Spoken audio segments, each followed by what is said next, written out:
Bienvenidos a mi canal. Hola, yo soy Alberto Vargas. Qué bueno que nos encontramos otra vez. Hoy es ya mitad de semana.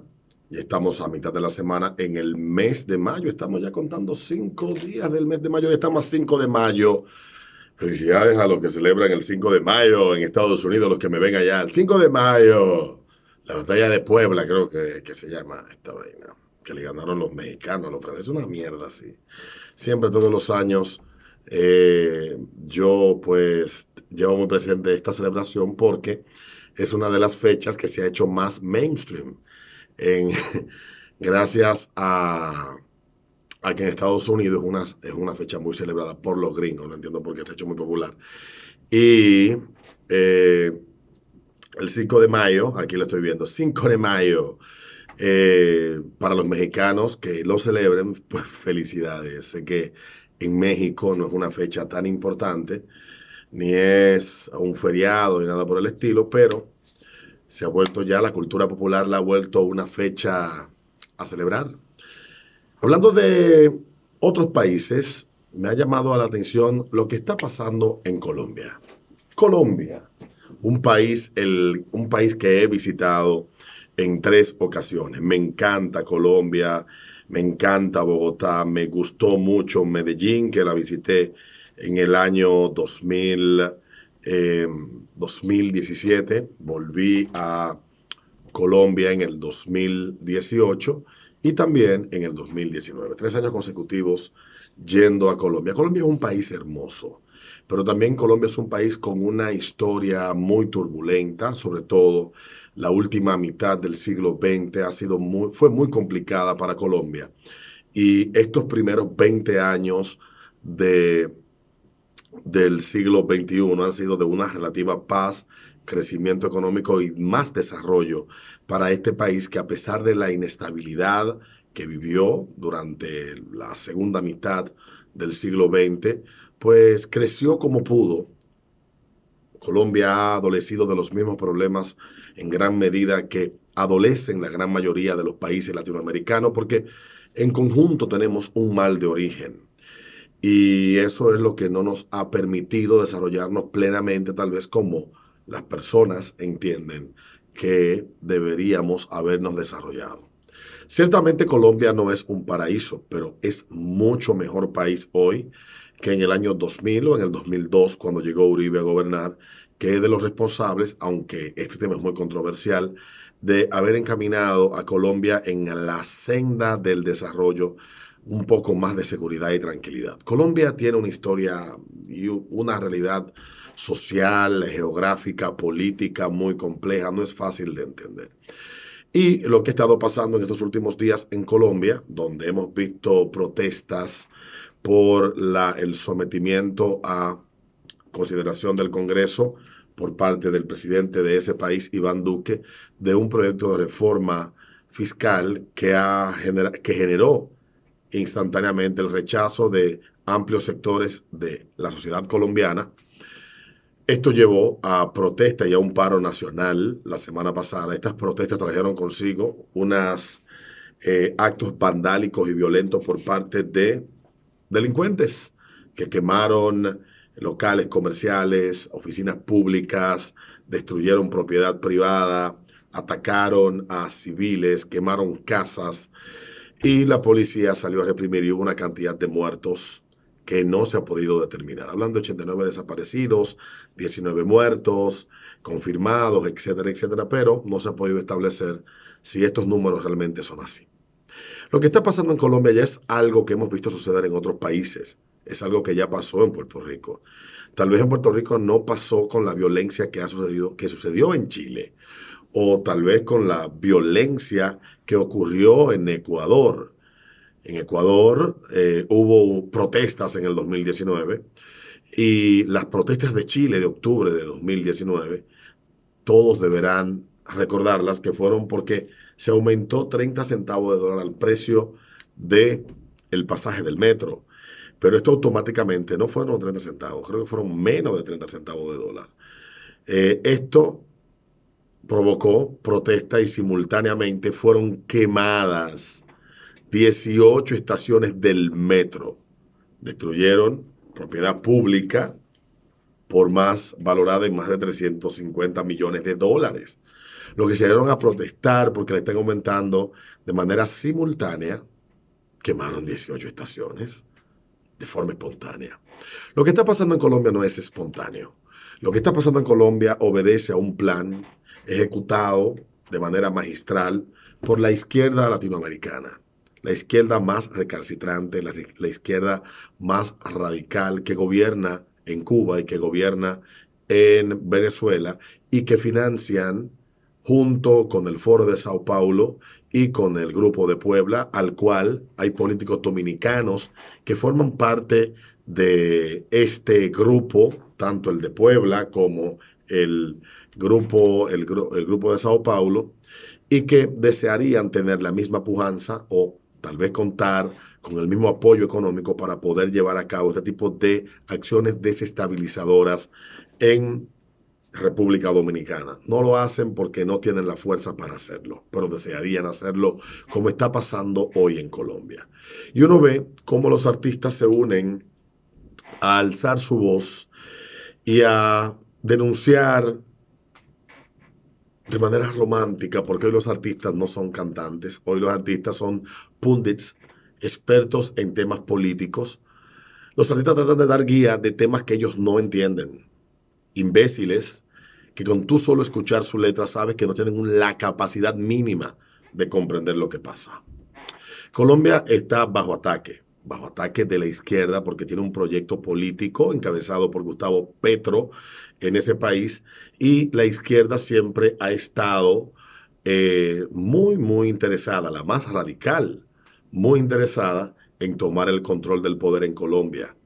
No olviden que las FARC son un movimiento marxista que tiene décadas y que luego del blanqueamiento por parte del gobierno de Santos y prácticamente entregarle la paz sin que los responsables de actos terroristas, de asesinatos, de violaciones, de secuestros de niños y mujeres, políticos y ciudadanos comunes, empresarios, útiles a la sociedad colombiana,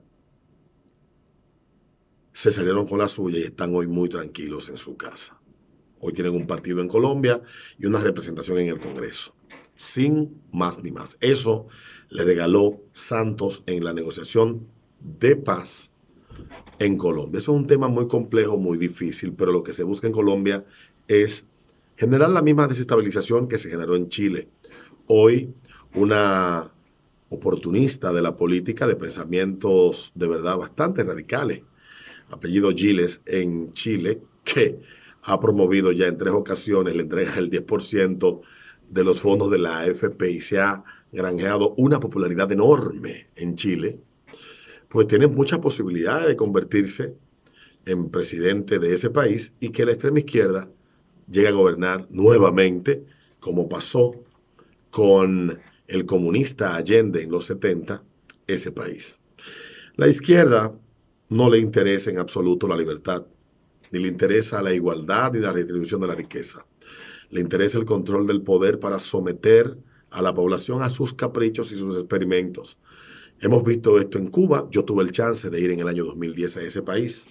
El comunismo, el socialismo, llámelo como usted quiera, promete un mundo donde no habrá sufrimiento, donde no habrá pobreza.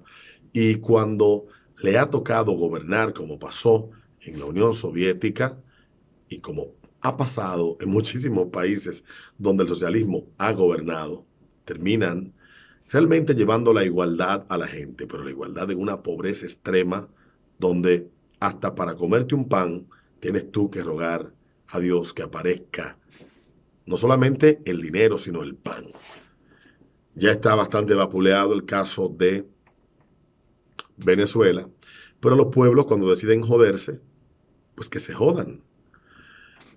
Ciertamente Colombia ha cambiado dramáticamente durante los últimos 20 años. No es un país de idilio, no es el país que todos desearían, que muchos colombianos desearían que fuera un país maravilloso, pero es mucho mejor país que el que era a finales de los 2000. Y es mucho mejor país que el que fue a mediados de la década de los 2000 también hoy en día. Los políticos siempre hacen promesas a las personas de que Al individuo se le deben y hay que darle cosas gratis. En Latinoamérica, en gran medida, nosotros pensamos que lo que el gobierno provee no lo paga nadie, cae del cielo. Pero cada cosa que tú pides que se provea de forma gratuita, tiene que salir ese dinero de alguna parte. Y hablan de redistribuir la riqueza y de justicia social. Pero no te explican que la justicia social implica quitarle impuestos a uno para regalarle cosas a otros. Que redistribuir la riqueza implica quitarle dinero al que ha tenido más éxito para ayudar al mediocre que no ha salido a luchar como lo han hecho aquellos que tienen éxito. De eso es que trata la izquierda, del resentimiento, del odio, de la división de la sociedad, de la violencia. Eso es lo que inocula en la población la izquierda, el socialismo, hoy también llamado chavismo. Eso es lo que quieren llevar a Colombia. Y cuando te encuentras un presidente que dice ser de derecha, como es el caso de Iván Duque, pero es un cobarde del mismo talante de Piñera en Chile, un cobarde sin carácter que se dejó secuestrar el poder por grupos violentos financiados por la izquierda más recalcitrante, repito, de Latinoamérica, y todo con el fin de desacreditarlo y poder tener capital político para, en las elecciones que vienen el año próximo, pues tener ellos opción política. Eso intentaron en Ecuador, no lo lograron. Ciertamente los ecuatorianos votaron con sensatez. En Perú hay una elección y uno de los candidatos representa esta corriente de pensamiento chavista, radical, socialista. Y los peruanos están muy felices porque quieren vengarse de los políticos que le han hecho pasar a ellos tantos malos años. Ciertamente, cuando un país decide joderse, pues que se joda. Lo que sí lamento es ver personas, amigos, que tienen una cantidad enorme de seguidores, opinar de un tema sin antes ir a ahondar, profundizar en este asunto para poder entender qué es lo que pasa. Gobernar un país no es fácil. Un país como República Dominicana es muy difícil. Gobernar un país con casi 55 millones de habitantes o 50 millones de habitantes como Colombia es todavía mucho más complicado, donde hay no solamente una división geográfica enorme que marca diferencias significativas por regiones, sino también una división por el impacto de los conflictos, tanto con las guerrillas como el efecto del narcotráfico en algunas regiones del país, hace ese país prácticamente ingobernable. Colombia es el más reciente o la más reciente víctima de la brisita bolivariana. La izquierda, cuando no logra ganar, arrebata. Y eso es lo que hemos estado viviendo en Latinoamérica después de que en muchos países donde la izquierda más cercana a Chávez eh, tenía el control de esto, lo ha ido perdiendo, han recurrido a la violencia. Un blandengue sin carácter como Iván Duque va a llevar a Colombia a los días más oscuros que podamos haber visto. Y no es porque él sea necesariamente un mal presidente, sino porque la derecha del presente en Latinoamérica es cobarde, es tan progre como la izquierda progre de Latinoamérica, y son unos mierda que no tienen la capacidad de defender sus ideas. Pero solamente a un estúpido se le puede ocurrir, en medio de una pandemia, con esta crisis económica y con la crispación social que hay producto de todo este encierro y el estrés que esto ha generado, decirle a un país, miren, yo me equivoqué, hemos sacrificado la economía, ahora hay que tomar correctivos y ustedes los van a tener que pagar. Nuestros errores. Solo un imbécil sometería en medio de esta crisis una reforma fiscal en medio de toda esta situación. Y ahí está el resultado. Ya veremos en lo que termina Colombia. Deseo, porque es un país que me encanta y en el que he estado en 3 ocasiones y en el que he encontrado brazos cálidos que me han dado amor. Que todo salga bien para los colombianos. Nos vemos en un próximo video.